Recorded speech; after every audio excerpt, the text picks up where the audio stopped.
Cette même séance a été élargie aux collaborateurs de ces deux personnalités. Du côté de la Fondation Denis Nyakero Tshisekedi, son coordonnateur Joël Makubikwa a fait un état des lieux du programme de la drépanocytose mené en RDC.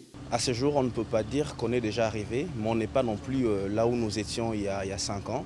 Aujourd'hui, sur les différents plaidoyers que porte la Première Dame, on a pu voir dès l'instant où elle a pris cette question en charge. Il y a la question de la sensibilisation, il y a beaucoup de structures, il y a beaucoup d'ONG qui aujourd'hui parlent de la drépanocytose, ce qui est déjà une très bonne chose, une très bonne avancée, parce que plus on parle de la question, plus on sensibilise et de meilleurs résultats on va avoir sur le terrain, premièrement. Deuxièmement, comme on a pu le voir, le centre de médecine mixte et d'anémie SS, le centre Mabanga Yolo, a été complètement réhabilité. L'état dans lequel ça se trouve actuellement, je pense que les malades qui y sont soignés n'ont rien à envier de ce qui se passe à l'extérieur. Donc on peut dire qu'il y a quand même eu des pas considérables et nous sommes en train d'avancer. Il en est de même du programme Excellencia qui totalise à ce jour 5 ans. Aujourd'hui, c'est après 5 ans, donc notre 5e édition, nous sommes aujourd'hui à 313 boursiers qui sont inscrits à l'international, tout comme dans nos universités locales. La plupart d'entre eux sont des meilleurs dans leurs universités,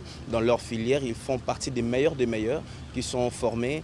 Excellencia, après 5 ans, c'est aussi des jeunes qui reviennent au pays pour faire des stages, mais aussi des locaux qui sont déjà là, qui sont en train de rallier formation académique et formation professionnelle pour qu'ils puissent être vraiment très très utiles, parce que l'objectif c'est de créer des citoyens, c'est avoir des citoyens qui vont présider à la destinée de notre nation. A noter que le ministre de la Santé, celui de la Recherche scientifique, le ministre de l'Enseignement supérieur et universitaire ainsi que celui de l'Éducation nationale ont pris part à cette séance de travail.